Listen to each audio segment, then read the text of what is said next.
Lifestyle ব্লগে একটা নতুন ব্লগের সূচনা হচ্ছে। আজকে আমরা যাচ্ছি হচ্ছে বেড়াতে। কোথায় যাচ্ছি সেটা ক্রমশ প্রকাশ্য। তো এখন মোটামুটি বাজে হচ্ছে 10:40 এবং আমি তো রেডি, বাকি সবাই রেডি। তো চলো ধীরে ধীরে প্রকাশ করছি যে কোথায় যাচ্ছি আমরা। আমাদের গন্তব্যস্থল যেটা, সেখানে যাওয়ার জন্য হাওড়া স্টেশন আমাদের যেতেই হতো, তাই আমরা পৌঁছে গেছি হচ্ছে হাওড়া স্টেশনে। আর হাওড়া স্টেশনে এত ভিড় আর এত গরম, সব মিলিয়ে একেবারে বিধ্বস্ত অবস্থা। যাই হোক, ট্রেনে উঠে পড়লাম।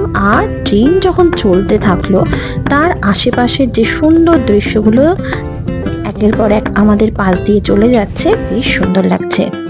আর এখানে বেশ কয়েকটা ছবি তুলে নিলাম। প্রায় রাত্রি 8:30টার সময় আমরা পৌঁছে গেলাম হচ্ছে আমাদের গন্তব্যস্থান ভুবনেশ্বর স্টেশনে। হ্যাঁ, তোমরা একদম ঠিকই ধরেছো, আমরা যাচ্ছি হচ্ছে পুরী ঘুরতে। আর এখানে আমরা ভুবনেশ্বরে প্রথম আসলাম। আর ভুবনেশ্বরে যেখানে আমরা স্টে করেছিলাম সেটা হচ্ছে একটা অ্যাপার্টমেন্ট।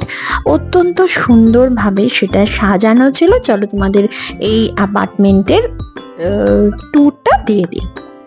এখানে আমাদের 3 BHK এই অ্যাপার্টমেন্টটা ছিল। ভুবনেশ্বরে এরকম অনেক অ্যাপার্টমেন্ট পাওয়া যায় যেগুলো অ্যাজ ইফ হোটেল বা গেস্ট হাউস হিসাবে ব্যবহার হয়। তো আমাদের এই ফার্স্ট ঘুরতে যাওয়ার ভিডিওটা কেমন লাগলো জানিও, আর সাবস্ক্রাইব করতে ভুলো না। টাটা।